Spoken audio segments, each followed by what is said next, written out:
I never planned to overhear my own family plotting to humiliate me on Christmas Eve, but that's exactly what happened. 2 nights before the holiday, I found myself standing outside the dining room, hidden behind a half-closed door, listening to my mother laugh as she described the skit they would use to embarrass me in front of the entire extended family and the church cameras. They wanted me dressed like a mechanic, pushing a toy car, while they listed all the ways I had failed. My father called it a lesson. My siblings called it funny.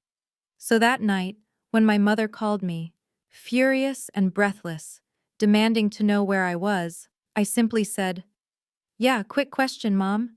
Did you enjoy my gift?" Because I hadn't shown up to be their punchline. I sent the truth instead. If it were you, would you let your own family shame you publicly? I want to know because that Christmas, I realized I couldn't count on them to see me as anything more than a flaw in their picture-perfect family. When I tell people my family lives in Plano, Texas, they imagine warm suburban comfort, big houses, trimmed lawns, smiling parents, and kids who grow up to become doctors or marry them. And honestly, that's exactly the fantasy my parents have curated for decades. The Carters aren't just any Plano family, at least in the image they try so desperately to maintain. My dad, Thomas Carter, built a small chain of high-end furniture stores across North Texas. At every dinner party, he likes to remind everyone he's self-made, though the truth is that his father lent him the money to open the first store, and my mom's parents helped him buy the second. Still, he loves the story, the immigrant grind, the bootstrap myth, the long hours, the sacrifices. Whether or not the numbers add up isn't the point. It's the brand. In our house, everything is a brand. His business, our family image, even our emotions, which are polished into whatever photograph will play best on Facebook. My mother, Linda, is the executive producer of that facade. She's the kind of woman who buys seasonal decor in bulk, organizes church charity galas like military operations, and knows exactly which family should sit at which table during Christmas brunch to create the best optics. Growing up, I used to watch her adjust centerpieces or fix her lipstick before answering the door, even if she was just expecting neighbors dropping off cookies. Presentation matters, she would say. People believe what they see. And in our family, people saw perfection. My older brother Ryan embodied it. At 32, he's an orthopedic surgeon, the golden child, the miracle boy who played varsity sports, went to med school, married a pretty blonde from church, and followed every step of my father's blueprint. Dad never says he has a favorite child, but he doesn't have to. When Ryan walks into a room, Dad's whole posture changes. His chest widens, his voice deepens, his pride radiates so intensely it's almost embarrassing to witness. Then there's Chloe, my little sister, 26, petite, luminous, a dental hygienist who works part-time but brands herself full-time as a lifestyle content creator. She posts perfect brunch shots, outfit grids, makeup routines, and day-in-my-life videos of errands that somehow look like luxury commercials. Mom is obsessed with her constantly fixing her hair, buying her clothes, photographing her at every angle like she's sculpting a porcelain doll. My baby girl, she calls her, as if Chloe were a fragile ornament that must always shine. Both Ryan and Chloe fit our family's aesthetic, clean, polished, white coat professions or careers adjacent to them. Meanwhile, I, Maya, 29, have always been the glitch in the Carter algorithm. When I was younger, I loved math, science, anything mechanical. I could take apart a lawnmower at 15 and rebuild it in a weekend. Teachers pushed me toward Harvard, Yale, engineering programs, law school, anything prestigious. My parents saw me the same way. I was supposed to become the lawyer or consultant, the one who completed their trio of shining children. They bragged about my test scores before I even took the tests. So when I announced that I wanted to study automotive engineering at UT Austin and eventually become a mechanic, the silence at the dinner table was violent. My dad dropped his fork. My mom blinked slowly, as if I'd told her I planned to join a circus. Ryan tried to hide a laugh behind his water glass. Chloe straight up snorted. Why would you waste your potential like that? Dad finally said, people like us don't do that kind of work. Mom was blunter. We didn't sacrifice everything so you could smell like motor oil. That line stuck with me. She said it again years later after I opened my repair shop, as if the worst thing a daughter could do was be useful in a way that wasn't photogenic. Ryan and Chloe treated my career like a running joke. At family dinners, they'd make comments like, "So, how's the grease pit?" Or, "Did you fix any fancy tractors this week?" Always with that half-pitying, half-amused tone. They weren't even trying to be cruel. They genuinely believed they were teasing the quirky sibling who had chosen an inferior path. But the truth was, I loved the work. I loved helping single moms who couldn't afford dealership prices, delivery drivers who relied on their cars to pay rent, college kids scared they were being scammed by big auto shops. My customers weren't glamorous, but they were real. They made me feel like I belonged somewhere. Still, in the Carter household, none of that mattered. Success had a very specific definition: a degree you could frame, a title you could flaunt, a salary high enough to buy things my mother could brag about, and a lifestyle curated for Instagram. A daughter who owned a repair shop, who wore jeans, stained with grease, who worked with her hands, who knew the sound of an engine misfiring before it even started, didn't fit the picture. I wasn't just the odd one out, I was the flaw in their portrait, the smudge they tried to crop out whenever possible. And when you grow up in a family obsessed with image, being the smudge doesn't just make you invisible, it turns you into something they feel compelled to fix, reshape, or quietly erase. That's why overhearing their plan 2 weeks before Christmas, the jokes, the costumes, the lesson they wanted to teach me, hurt in a way that wasn't new, but deeper. It was the final confirmation that, in my parents' eyes, my whole life had become an inconvenience to their brand. I had finally reached the point where I was done being their flaw. If there's one thing I learned early, it's that passion doesn't need permission. It doesn't wait for approval. And it definitely doesn't care if your parents think it fits their Instagram aesthetic. I discovered mine the first semester I moved to Austin for college. While other students decorated dorm rooms with fairy lights and sorority paddles, I spent my afternoons in the engineering building, elbow deep in combustion systems, and my weekends working part-time at a tiny auto shop off Burnett Road. I loved everything about it: the hum of engines, the raw honesty of machines, the way a car could go from broken to alive again because I understood what it needed. Austin was the first place I ever felt free. Free from Plano perfection, free from my mother's constant need for polished appearances, free from the subtle but sharp reminders that I was the different one. I rode my old Honda Civic across long stretches of Texas highways, windows down, music blasting so loud I could feel it in my ribs. That feeling, the wind, the hum of the engine, the sense that the road had no judgment, was a freedom no one could take from me. But my parents, of course, reacted as if I had personally offended the entire Carter bloodline. When they thought I wasn't listening, I overheard my dad muttering to my mom, "Of all the majors, mechanical engineering, she's throwing away her future." My mother didn't hide her disappointment at all. Her responses were clipped, cold, and surgical, strains of silence over our Sunday FaceTime calls, small remarks meant to sting. They gradually reduced financial support, framing it as encouraging independence, but we all knew it was punishment. Before letting me leave for Austin, they even made me sign a handwritten agreement that I would get an MBA within 5 years, just to keep my options open. It wasn't a legal document, just a leash disguised as concern. For the first time in my life, I realized something. No one was going to approve of my choices. I was on my own. And that, strange as it felt, was liberating. It started like any ordinary December evening in Plano. The scent of pine and cinnamon from Mom's holiday decorations filled the house. Twinkling lights framed every window, perfectly aligned, every branch of the Christmas tree straightened to military precision.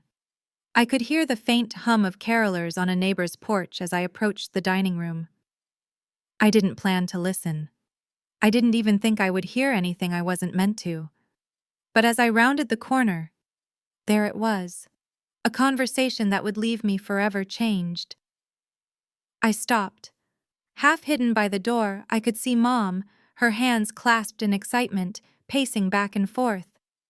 Dad sat in his usual chair, looking bored but interested enough to nod occasionally.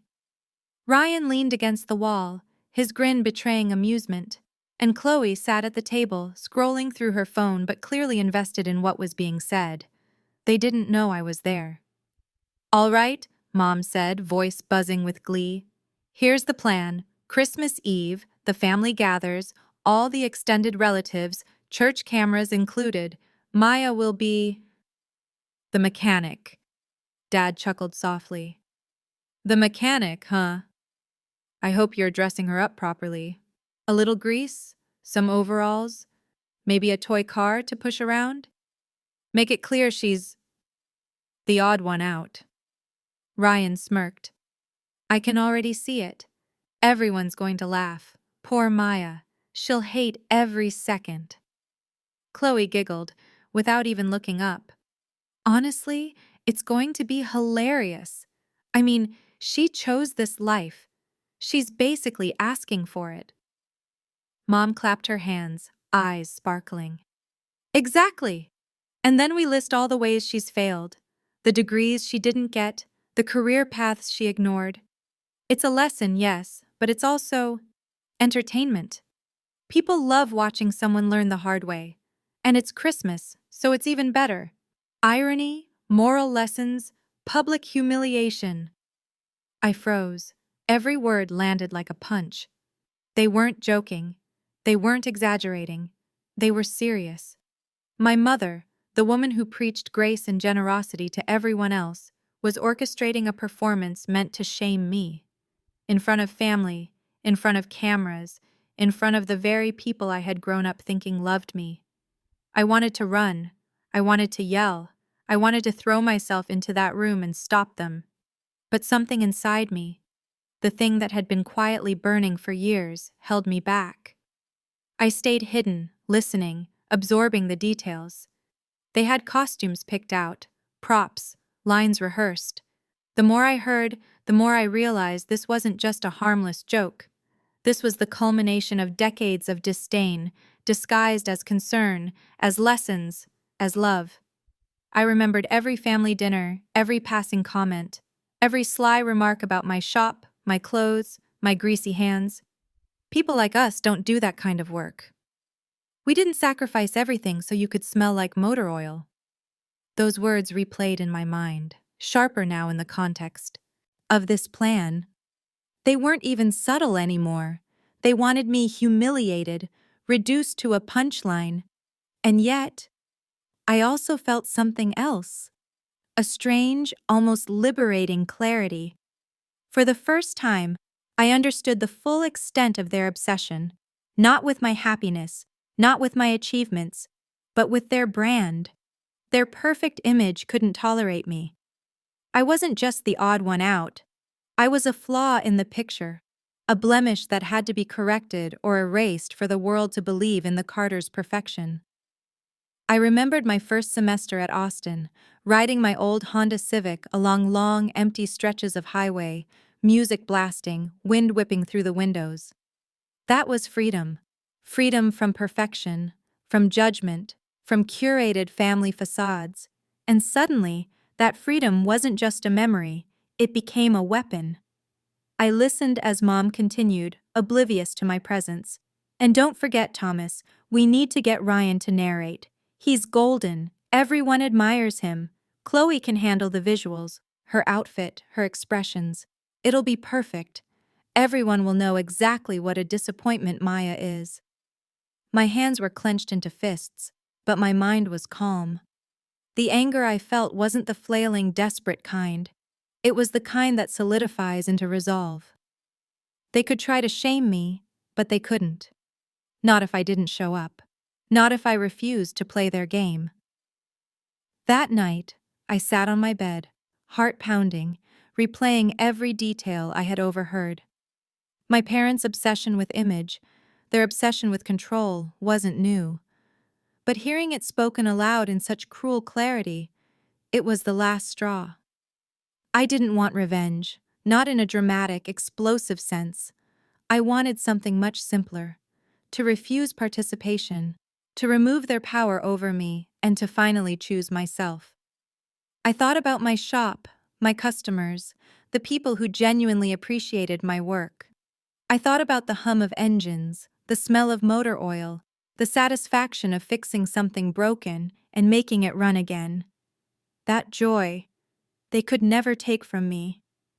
And now, more than ever, I realized it wasn't just joy, it was armor. When Mom called later that night, furious, breathless, demanding to know where I was, I didn't panic. I didn't plead. I simply said, "Yeah, quick question, Mom. Did you enjoy my gift?" And that was it. No tears, no explanations, no guilt. Just a quiet assertion of control over my own life. The rest of the night passed in silence, but I felt lighter than I had in years. I wasn't waiting for approval anymore. I wasn't the flaw in someone else's story. I was the author of my own. I realized something that night. Growing up in a family obsessed with appearances had left me wounded, yes, but it had also taught me something invaluable. I could see their motivations, their patterns, their hypocrisies, and with that knowledge came power: the power to step away, the power to protect myself, the power to refuse their script. By the time Christmas Eve arrived, I knew exactly what I would do. I would not be their punchline. I would not be part of their performance. I would not sacrifice my dignity for the sake of their illusions. And in that decision, for the first time in my life, I felt the true meaning of freedom. Austin was freedom in motion. I remember the first morning I stepped onto campus, my suitcase dragging behind me, the sun cutting through the soft haze of the early semester. Unlike Plano, the city smelled like possibility: coffee, exhaust fumes, barbecue smoke, and that faint, electric scent of late-night creativity that clung to the streets. Here, nobody knew the Carter name. Here, I wasn't the odd one out, the glitch in a perfect family image. I was just me. It didn't take long for me to discover the engine of that freedom. While other students decorated dorm rooms with fairy lights and sorority paddles, I spent my afternoons elbow-deep in combustion systems, inhaling the scent of grease and oil. My hands blackened, my mind racing with equations, torque ratios, and the satisfying click of pistons settling into place. On weekends, I worked at a small auto shop off Burnett Road. The shop wasn't glamorous. It didn't have a polished reception area or a receptionist in a starched uniform. The floors were stained with decades of oil. The walls hung with posters of vintage cars, and the air carried a mix of gasoline and determination. I loved it. Every car that rolled in was a puzzle. Every customer was a story. Single moms worried about looming payments, delivery drivers counting on their vehicles to keep their jobs, college students anxious about scams at big-name dealerships. These people trusted me to fix what others couldn't. And I did. I reveled in it. Each engine fixed, each transmission aligned, each satisfied customer became a reminder that my worth wasn't determined by appearances, by prestige, or by anyone else's idea of success. Austin gave me that perspective. Life wasn't about perfection, it was about passion. It wasn't about impressing everyone else, it was about creating something real, tangible, useful. My parents' obsession with image, with polished appearances, with Instagram-ready lifestyles, it was suffocating, but here I could breathe. I could exist in my own skin, a skin that smelled like motor oil and sweat and freedom, and it was perfect to me. I remember riding my old Honda Civic down long stretches of Texas highway, the music blasting so loud it rattled my ribs. The windows were down, the wind whipped my hair into a tangled mess, and for the first time, I didn't care about anyone's opinion. Not my mother's whispered judgments, not my father's disappointment, not Ryan's condescending smirk, not Chloe's curated perfection. There was only the hum of the engine, the rhythm of the road, and the unshakable feeling that I was finally living for myself. Of course, the news of my choice didn't sit well with my family back home. I overheard Dad muttering to Mom once, "Mechanical engineering? She's throwing away her future." Mom's replies were clipped, her disappointment palpable in every word during our FaceTime calls. "We didn't raise you for this," she would say, almost as if she were reciting a mantra of shame. Their financial support dwindled, framed as encouraging independence. But the truth was unmistakable. It was punishment for choosing a path that wasn't glamorous, prestigious, or photogenic. Before I left for Austin, they even made me sign a handwritten agreement promising to pursue an MBA within 5 years, as if that would somehow rescue me from the mistake of loving my work.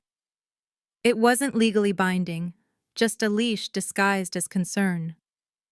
But for the first time, I understood something fundamental. I didn't need permission to live my life. I didn't need validation from the people who had been trying to mold me into their version of perfection.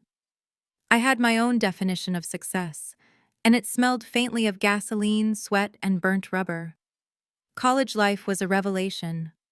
I surrounded myself with people who were passionate about things the world often overlooked. Friends who built drones, raced go-karts, and spent hours perfecting welding techniques in dusty garages.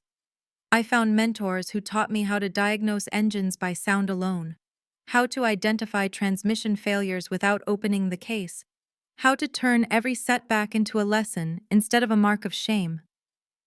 Each day, I felt more competent, more alive, more myself. I also discovered something I hadn't fully realized before: the joy of helping others. I could see the relief in a mother's eyes when I explained how much it would cost to fix her car versus what the dealership wanted. I could hear the gratitude in a delivery driver's voice when I reassured him that he could keep his job with the repairs I recommended. These moments were quiet, simple, unglamorous, but they were real. They mattered. And in that reality, I found validation far beyond the hollow praise of a family obsessed with appearances. Yet, even in Austin, the echoes of my family's judgment lingered. Christmas calls, birthday texts, and unsolicited advice on career moves reminded me of what I had left behind. "You could be doing more, achieving more, presenting better," Mom would say in her clipped clinical tone. Ryan would casually inquire about my salary. Chloe would comment on my Instagram feed as if comparing it to hers. But the sting was duller now, softened by the certainty that I was living life on my own terms. That certainty was tested in subtle ways. At the shop, coworkers would sometimes tease me about my family, the Carters of Plano, the picture-perfect image everyone seemed to admire. I'd smile, nod, and shrug it off. Their perfection didn't define me. Their expectations weren't my burden. The satisfaction of solving a problem, of making someone's day easier, of turning a broken machine into a functioning one, that was my currency. That was my measure of worth. And still, I wasn't immune to doubt. There were nights when I wondered if they were right, if maybe I had wasted my potential, if maybe a life with fewer grease stains and more credentials would have made things easier. But those nights were short. I would step into the garage, run my hands over an engine, listen to the comforting hum of pistons moving in rhythm, and I'd remember why I chose this path. Because it was mine. Mine to love, mine to master, mine to live. By the time the first Christmas approached after moving to Austin, I realized something profound. I didn't need their approval to feel proud. I didn't need their recognition to feel successful. I didn't need their curated image of a perfect family to know that my life was valuable, meaningful, and rich in ways they could never understand. And yet, the thought of the upcoming holiday, of returning home to a family that had already decided I was the failure in the room, gnawed at me. I knew they would plan something, orchestrate some humiliation, as they always did. They couldn't resist the temptation to control, to shame, to perform their morality play at my expense. But this time would be different. This time I would meet their expectations, not with submission, not with explanation, not with apology, but with absence. I wouldn't be part of their performance. I wouldn't participate in their narrative. I would stand, quietly and firmly, in my own story. Because for the first time, I understood that passion wasn't permission. It wasn't something granted by parents or society. It was something seized, nurtured, and defended with every ounce of self-respect I had, and I would defend it, no matter the cost.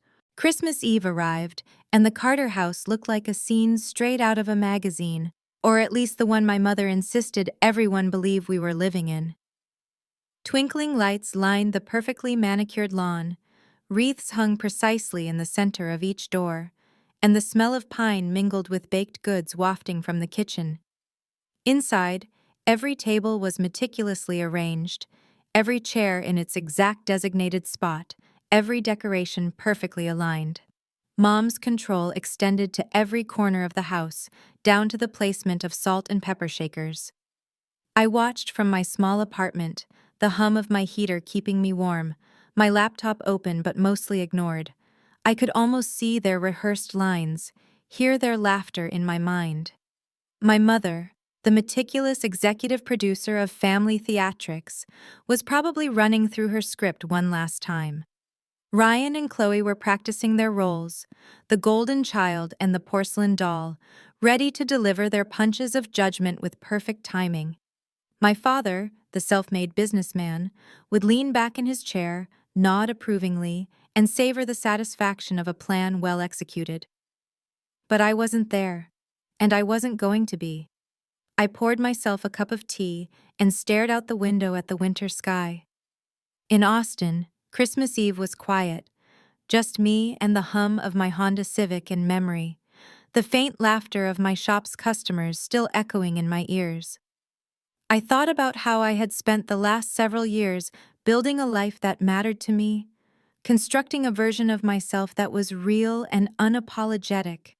And now I had the chance to protect it, to stand guard over my own dignity. I sent my parents a simple message: "Thank you for the gift. Merry Christmas." No explanations, no apologies, no hint of weakness, just the truth. The entire Carter performance could go on without me, and they would have nothing. I imagined their reactions as they read it.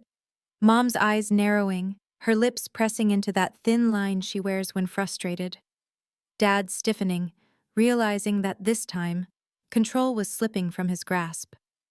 Ryan raising an eyebrow, his golden posture faltering slightly. Chloe stopping mid-photo, her perfectly curated image momentarily disrupted.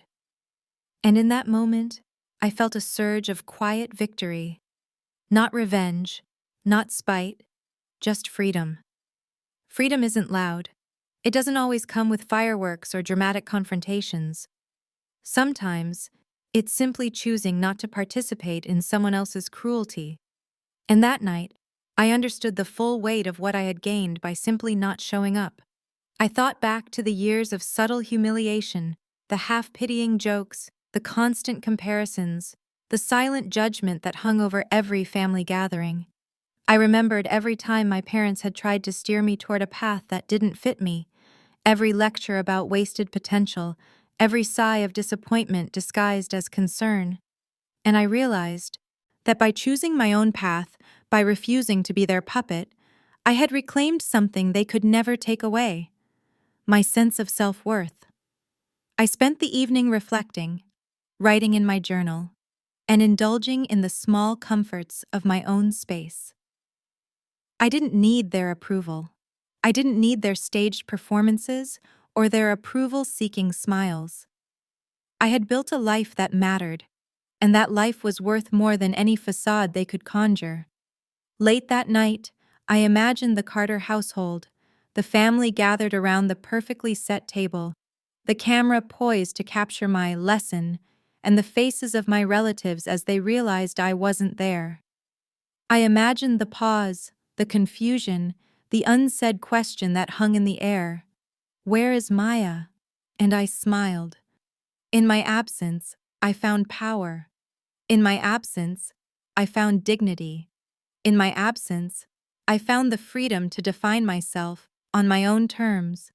And that was worth more than any Christmas skit, any praise, any Instagram perfect family image. By refusing to participate, I had made a choice to honor my own life, my own passions, my own worth. I had decided that my happiness, my integrity, and my self-respect were not negotiable. And for the first time, I felt completely untethered from the expectations of others, free to live a life that was authentically mine. That night, as I sipped my tea and watched the lights of the city flicker against the darkness, I understood something profound. Life is not about performing for others. It's not about fitting into someone else's idea of perfection or success. It's about finding what makes you feel alive and holding on to it with everything you have. And I was alive. The first morning after Christmas Eve felt surreal. I woke to the sound of my old alarm clock, the sun streaming through the blinds in golden slices, and the faint hum of engines from the street outside. There was no fanfare, no carefully orchestrated schedule, no judgmental stares or whispered critiques. Just me, my apartment, and the undeniable clarity that I had chosen myself. In that moment, I realized something I hadn't fully acknowledged before. My parents' obsession with perfection, with appearances, with curated narratives, had been controlling me for years, shaping my sense of worth, dictating what I could and couldn't do. But their control had limits. Their opinions, their judgments, their staged performances, they had no power over my life unless I gave it to them. And I refused to give it. I returned to my shop the next day, greeted by the familiar scent of motor oil and worn leather seats, the comforting chaos of tools scattered across benches, engines humming in rhythm like a living heartbeat. My customers greeted me with genuine warmth, the kind that didn't require pretense, polish, or curated social media posts. I realized that for the first time, my life was fully mine. Every choice, every success, every mistake belonged to me and me, alone. There was a freedom in that ownership I hadn't felt in years.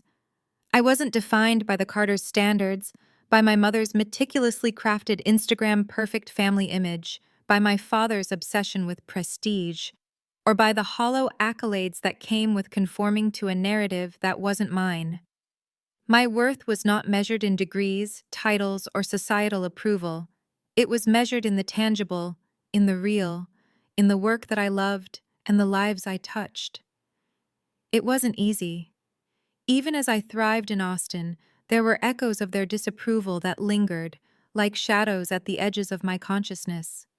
Messages, phone calls, the occasional passive-aggressive remark from family members reminding me that I was straying from my potential. But I had learned a vital truth. The more they tried to control, the more power I gained simply by existing authentically. Their reactions were a reflection of their insecurities, not a measurement of my worth. I built routines that grounded me in this newfound freedom. Every morning, I'd open the shop, inhale the familiar scent of grease and metal, and feel a sense of purpose that no one could take from me. I took on projects that challenged me, that pushed my skills to the limit, that made me proud in ways that had nothing to do with social validation. I helped customers with problems no one else could solve, earning their gratitude and trust. These moments, small but meaningful, became the foundation of my self-worth. I also began to cultivate a community of like-minded people, friends, colleagues, mentors, who valued passion, skill, and authenticity over appearances. Unlike my family, these people didn't measure success in polished veneers or Instagram likes. They measured it in creativity, competence, and integrity. And in their company, I thrived. I felt supported, understood, and validated, not because I fit a certain mold, but because I was unapologetically myself. Over time, I noticed a profound shift within me. I no longer craved approval from my parents. I no longer felt the weight of their judgment pressing down on my choices. I didn't need their staged performances to define my reality. I had my own reality, built from the ground up, brick by brick, engine by engine, repair by repair. I had a life that mattered because I had chosen it, because I had earned it, because it brought me joy and fulfillment. I thought about my parents, my siblings, and the life I left behind in Plano. I realized that their obsession with perfection, with appearances, with curated narratives, was their struggle, not mine. I didn't need to fix them, didn't need to conform, didn't need to seek their approval. My life was mine to live fully, freely, authentically. And in that realization, I found peace. There were moments of doubt, of course. Moments when I questioned whether I had made the right choices, whether I could have had a better life if I had followed their blueprint. But those moments were fleeting. I reminded myself of the mornings spent fixing engines, the gratitude in a customer's eyes, the satisfaction of solving problems that others couldn't. Those were real. Those were mine. Those were worth far more than the hollow accolades of an image-obsessed family. I also learned the value of boundaries. I established them clearly with my family. Polite, firm, unwavering boundaries that protected my autonomy and my dignity. No more unsolicited criticism, no more staged humiliation, no more attempts to manipulate me into their version of success. I engaged with them on my terms, not theirs. And in doing so, I reclaimed the power they had long tried to wield over me. Life beyond their image was not just freedom, it was transformation. I began to understand that true success wasn't measured in titles, money, or appearances.